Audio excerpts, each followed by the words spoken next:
Jason Witten, who's over traveling the world. He's in Japan today. Konnichiwa, Jason Witten, if you're tuning in. I hope you're having an awesome time.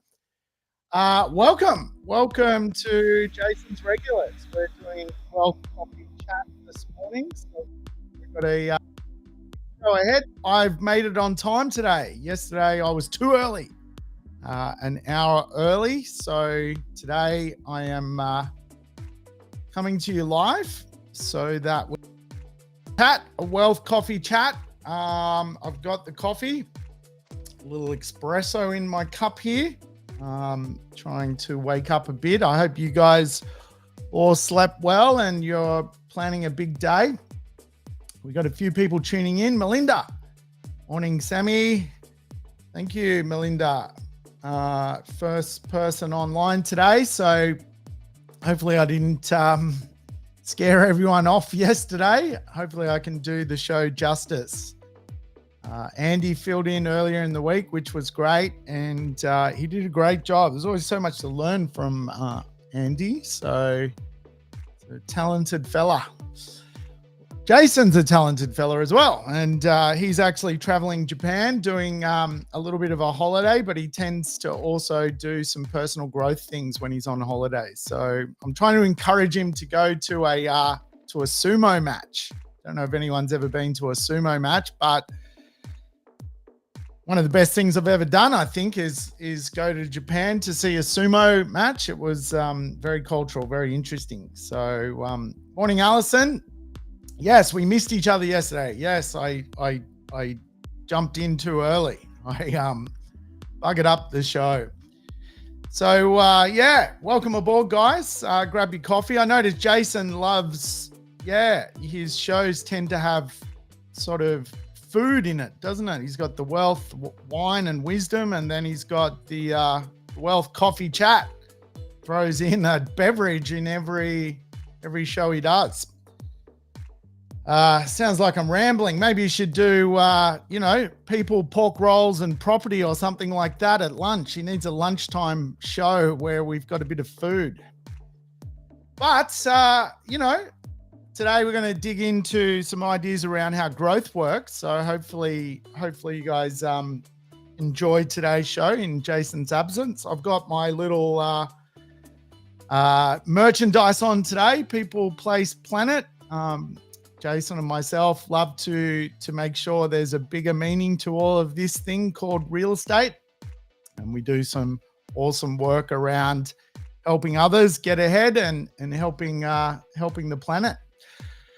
All right, well, we might kick off the show and I'll take you through some information today around real estate. So maybe I'll play that little introduction, the coffee. We'll go from there.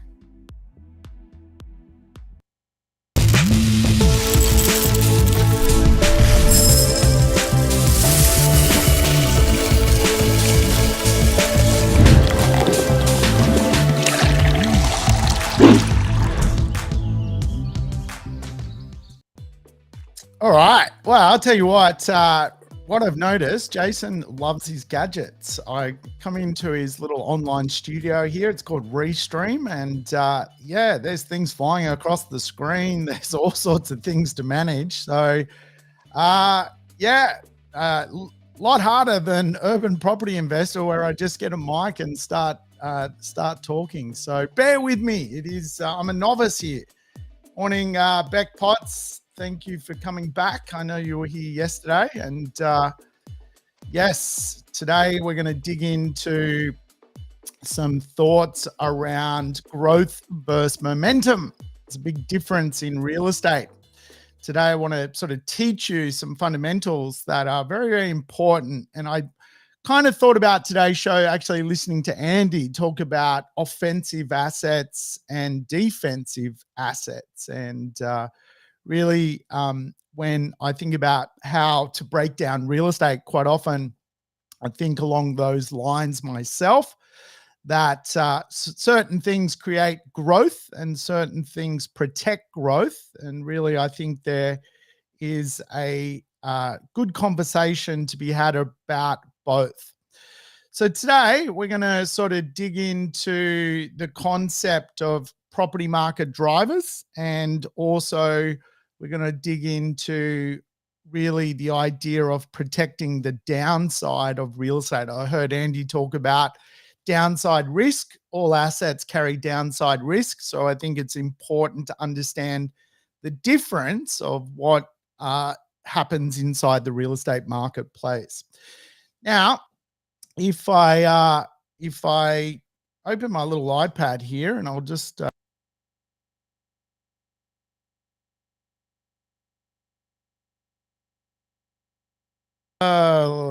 the iPad. Oh, yeah, there's me. Let me try and move that there. Okay, now I've got the iPad. All right, so really, when we think about momentum, the markets go through momentum. Things happen, things drive markets. And then we've got this sort of second section, which is known as PI, population, infrastructure, and employment or economics. So we're going to have a sort of talk about the the differences between the two. What drives momentum and what drives growth, because they are two different things. And obviously, we're all trying to get a reward, but get that reward without risk, without the downside risk. So the defense of what we do is we got to make sure that we find quality fundamentals, low volatility, and value in the real estate marketplace. So if we go through my Forex growth plan, we zoom in here. And I'm sorry my face isn't on screen. I haven't worked out how to do that at this point, but I will come back. Here I am. Hello. And there I go again. So in my Forex growth plan, you'll notice that growth is divided into two sections. The first section, population, infrastructure, and economics. The second section, trends or factors that influence real estate, demographics, supply and demand, and yield performance. So today we're going to dig into really the difference between 1 and 2. And it's fair to say this is defense and this is offense, which is what we're looking for when we put together a real estate deal. So here's me again, if you want to see my head and my hat. But again, I haven't worked out how to make myself on the little man in the corner. So I apologize. So remember, growth drivers, population, infrastructure, and employment, PI economics or PI, is what we would use for defense when it comes to real estate investment. This is our defense strategy, and it'll make more sense as we sort of go a little bit further. So why is it defense? Well, if we think about how you grow an economy, you grow an economy in 3 different ways. You can grow an economy through population growth, you can grow an economy through innovation, and you can grow an economy through productivity. That's really the 3 pillars to growing economics. And so if we go back to the idea of PI, it's really driven by the same concept as growing an economy, growing GDP. Population is pretty straightforward. You get more people wanting to live somewhere and they come in droves. It drives up property values. Innovation can be seen in things like infrastructure. Infrastructure is innovation. It's designed to make things easier, faster, quicker. It's designed to actually increase GDP. It's the same concept. You're innovating, new train line, new fast internet, new infrastructure is innovation. Productivity is really linked to employment. The more skill we have, the more we can grow. So this is really a growth mechanism. but it is designed around in our portfolio defense. Remember, Andy mentioned this just the other day. We want to build a portfolio which has both offense and defense. In his example, he was using obviously the idea that a defensive asset class is quite often the bond market, and an offensive asset class could be property or shares. Property in general has volatility. We know that. How do we defend that volatility? Well, we're going to use the defense strategy of pie economics. Very different to the next part of the puzzle, which is momentum trends. Now, a trend comes and goes, and a trend is quite often fool's gold. A trend without pie is really a bit of a no-no in real estate. So momentum trends in real estate, which drive capital growth, they do create capital growth, but we want sustainable capital growth. We don't want it to go up and then down. How do we do that? Well, certainly what factors are most talked about at the moment are not actually pie. They are factors like there is no supply, there is changing demographics, and rents are going up in value. This is probably all you hear about. This is pretty much all I hear about at the moment is booming rents, no supply, and different types of demographics.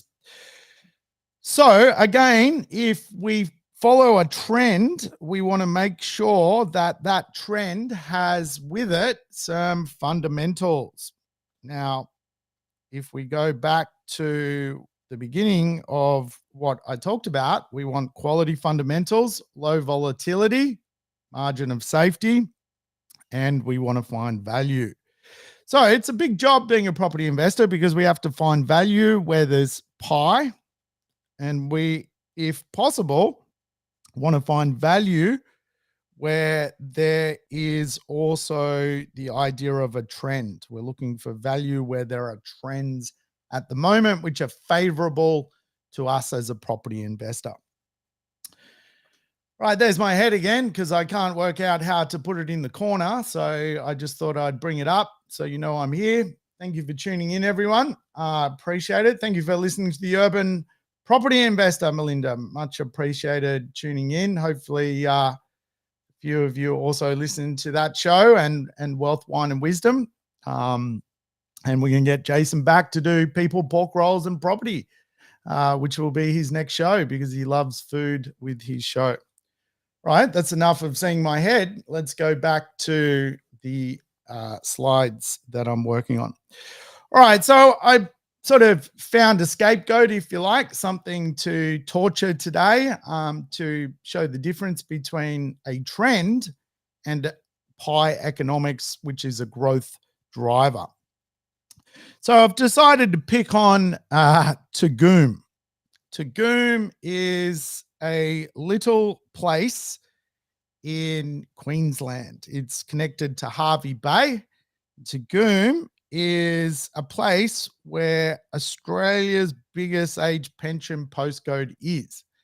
It is driven by a trend being demographics. So demographics are going to Tagoom, and in particular, older demographics. If we look at the pie chart here to the left of it, basically the average age in Tagoom is much older. It's an attraction magnet really for people above 50. Nothing wrong with that. It's just the way it is. But Tagoom is a small place. It's about 2,600 people, basically a lot smaller than most normal suburbs. Most normal suburbs might have about anywhere from 5, 7 to 10,000 people in them. Tagoom is a lot less than that.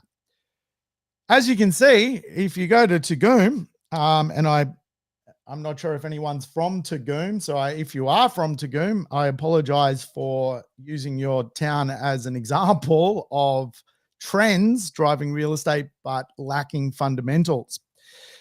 We can see that you can buy a nice looking house in Tagoom for $795,000. Pretty much you can buy a nice looking house in a lot of places for $795,000.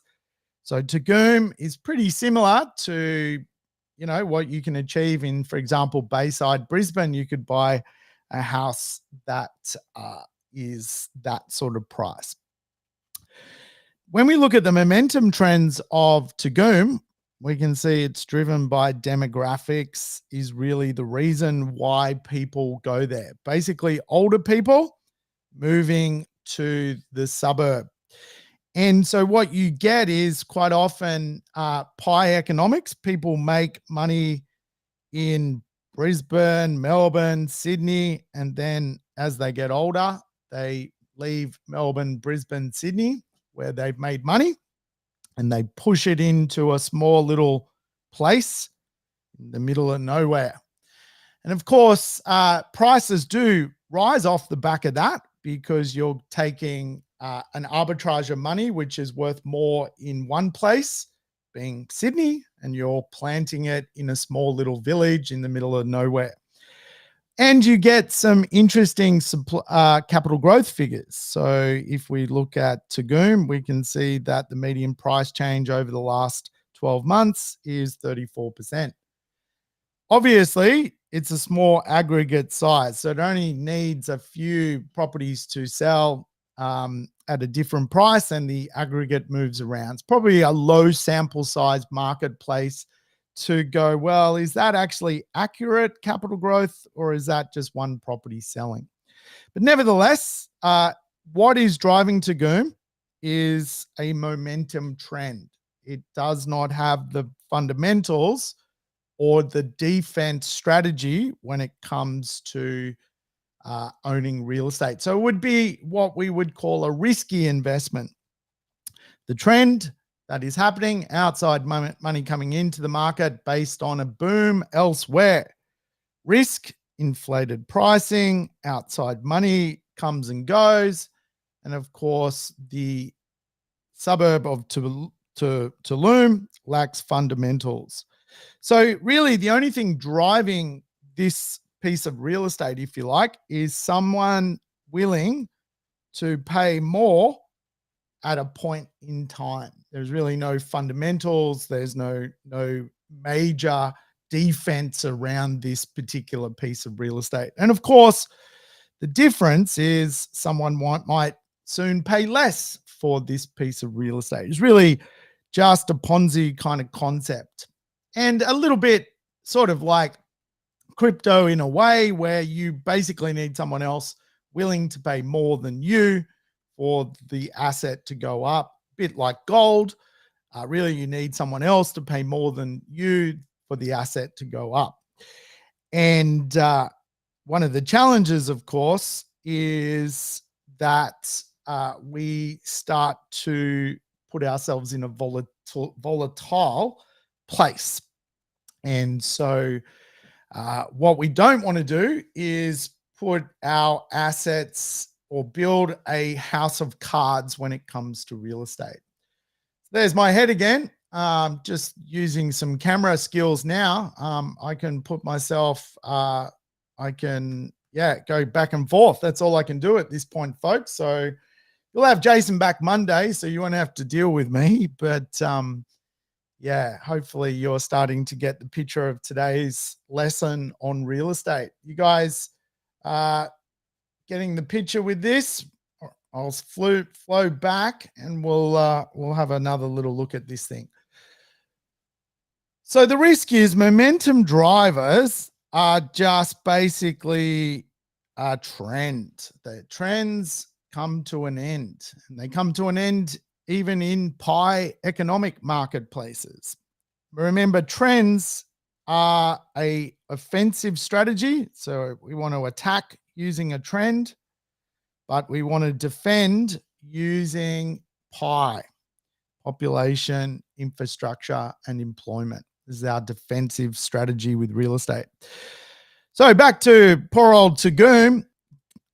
where you're paying basically 800K for a house, which seems like a lot of money to me to live in Tagoom. Is the population increasing? Well, no.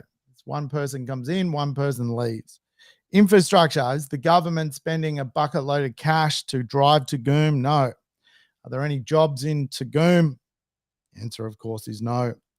Risk, risk, risk, risk, risk. And of course, for a lot of property investors, particularly who bought during the boom, they followed fads. And one fad, if you like, was to go to weird little regional places with no fundamentals and carry risk, because the trend, the momentum of the market was pushing the market. But then you start to run into risk. Is there quality fundamentals in Tagoom? Well, no. Is there a higher margin of safety in Tagoom? The answer, of course, is no. Really, when you think about it, is there actually value there? Well, not really. Like, at the end of the day, you can buy a similar looking house in a quality marketplace with rentals if you sort of get out and about and get into it in real estate. So, momentum trends in bigger marketplaces. Now, obviously, you hear us talk about this stuff all the time. And really, if we look at, a big marketplace, the moment we're sort of talking a lot about Melbourne, and the only reason I'm bringing this slide is I used it yesterday and it was convenient. But you're seeing similar momentum trends, right? You get low supply. You've got rising rents, you've got demographics moving around, you've got family formation stages occurring, you've got loner livers. So there's plenty of momentum trends in big places. And, we can see right now the rental squeeze in Melbourne. It's very much sort of where it should be. And then we had this sort of artificial problem here in COVID. But the point is, obviously, I think you would all agree, Melbourne not only has momentum trends, but it's got pie. And this is our defense. So it's a big, big difference. And of course, this trend will go at some point. Rents will stop rising. Supply won't be undersupplied. These trends come and go. That's the point. But what stays is pie. And obviously, we can see that through growth drivers. One big growth driver of pie is population. Sydney, Melbourne, Brisbane, all going to end up massive, massive places to live. We can look at infrastructure projects. Here's my face again, because I don't know how to put it in the corner, just to give your eyes a little bit of a reprieve of the slide deck. And now I'm going back to the slide deck. So if we look at the mega projects of Australia, infrastructure, remember, infrastructure is just innovation.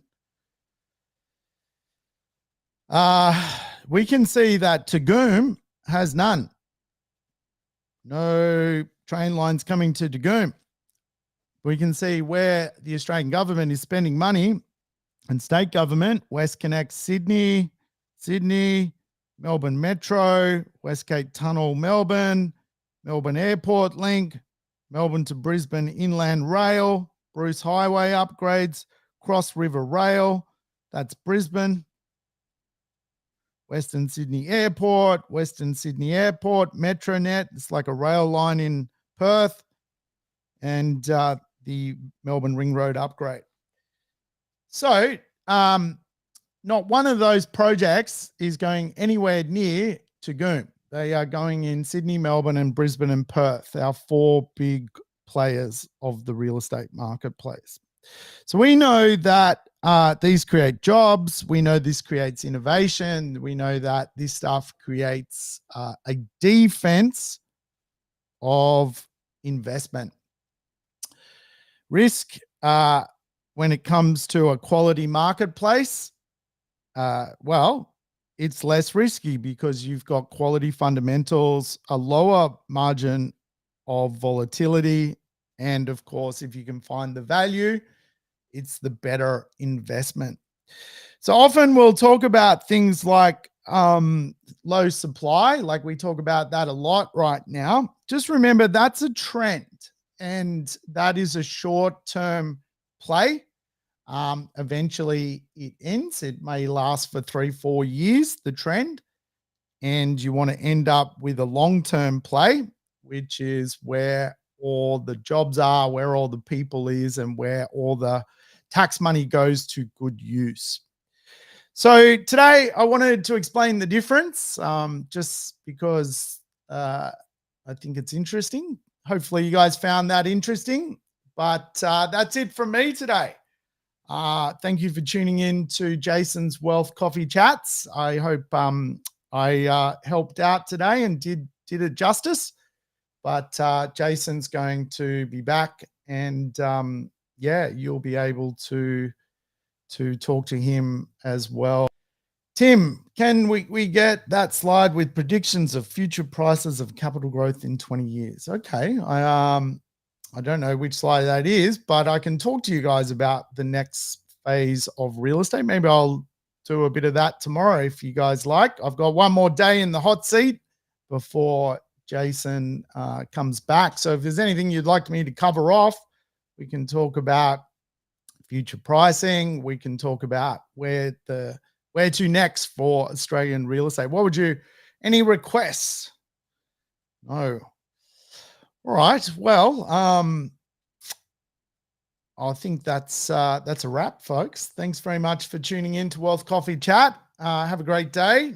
Make sure you drink your coffee. Little secret, this is a prop. I already drank it. Cool.